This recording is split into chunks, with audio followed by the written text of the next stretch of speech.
In 1911, Elias Mercer accepted a post as keeper of the North Point Lighthouse, perched alone on a jagged cliff above the roaring northern sea. The last keeper had vanished. Only his coat and boots remained, neatly folded by the door, as if he undressed before disappearing into the wind. Locals whispered about the light never going out. Even during blackouts or storms, it kept shining, pulsing, like a heartbeat carved into fog. Elias dismissed the stories. He believed in structure, in oil, in physics. He brought extra supplies, charts, and 2 spare lanterns, just in case. The boat left him with a wave and warning: if it starts blinking faster, don't answer the knock. Then it was just sea and silence. Inside, the lighthouse felt colder than outside. Brass pipes groaned without reason. Dust hadn't settled, like someone had just been there, moments ago.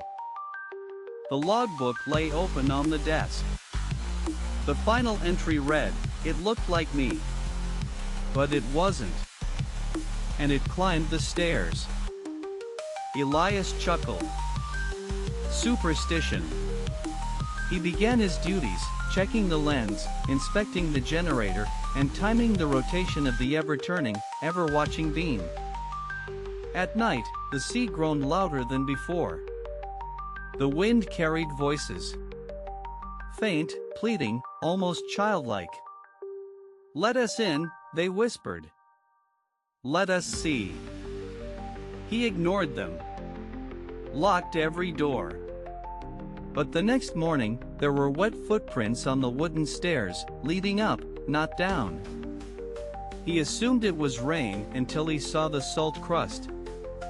The prints led to the light chamber, which was locked from the inside. His keys didn't work. The metal had rusted overnight. Through the small pane, he saw a figure staring into the ocean, unmoving, unbreathing. He spent the day convincing himself it was reflection. A trick of curved glass. But that night, the beam blinked faster. Thump. Thump. Thump. Then came the knock. Not loud, just 3 slow taps on the iron door. He didn't move. The knock came again, closer. He called out, "Who's there?" No answer. Just a reply tap, mimicking his own heartbeat. Then silence. Then the wind screamed with laughter. He fell asleep in the supply room. At dawn, the logbook had been moved. A new entry read, "It knocked. You listened. Soon you'll open."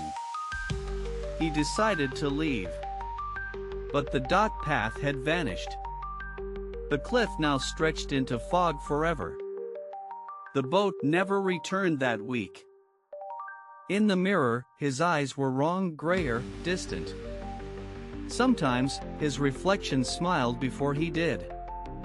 Sometimes, it didn't smile at all. He opened the tower hatch. The light chamber door now stood ajar. The lamp burned green, not gold.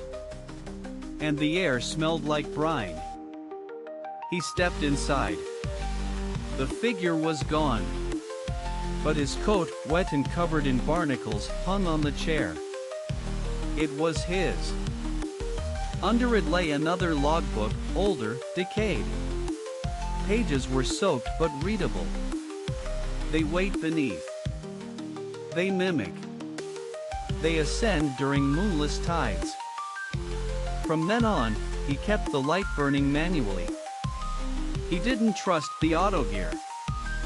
Some nights, the beam aimed itself downward, toward the sea. The next storm was unlike any other. Wind tore shingles off the roof. The foghorn failed. But the light kept blinking, now blood red. Water leaked through the walls, though the tower stood high. With every wave crash, he heard names. His name. Over and over. He boarded the stairs, hammering wood into doors. But the nails pulled out by themselves. Tools vanished. Something didn't want him to seal it. He carved symbols from the old book into the floor. They shimmered. But the next day, they were reversed, and he couldn't remember the meanings. A second Elias appeared in the mirror. This one blinked slower. Spoke when he didn't. It mouthed, "Trade." He shattered the glass. The face remained. He stopped writing in the logbook. But new entries kept appearing. Descriptions of his dreams. His fears. Thoughts he never said aloud. Eventually, his voice changed. It echoed before he spoke. One day, it asked, "Why do you resist?" But he hadn't opened his mouth. The light went out once, just once, and something began climbing from the shoreline. He heard it dragging chains and humming a lullaby. When it reached the base of the tower, all the windows frosted over. A single phrase appeared in ice: "Burn the sea, or become it." He climbed to the top, poured oil across the chamber, and lit it. But the flames bent inward, feeding something unseen behind the lens. The light flared back on, brighter than ever. The beam passed over the sea, and the sea stared back. Elias hasn't slept in weeks. He sees eyes in the waves. Sometimes, hands. Sometimes, his own face surfacing, smiling, mouthing, "Let go." His final entry was found years later, scorched into the desk wood: "If the light calls you, don't answer. If you see yourself, run." The tower remains. Still shining. Never off. No keeper ever returns from it. But the door is always open, and the stairs always invite. And the light keeps turning. And watching. And waiting.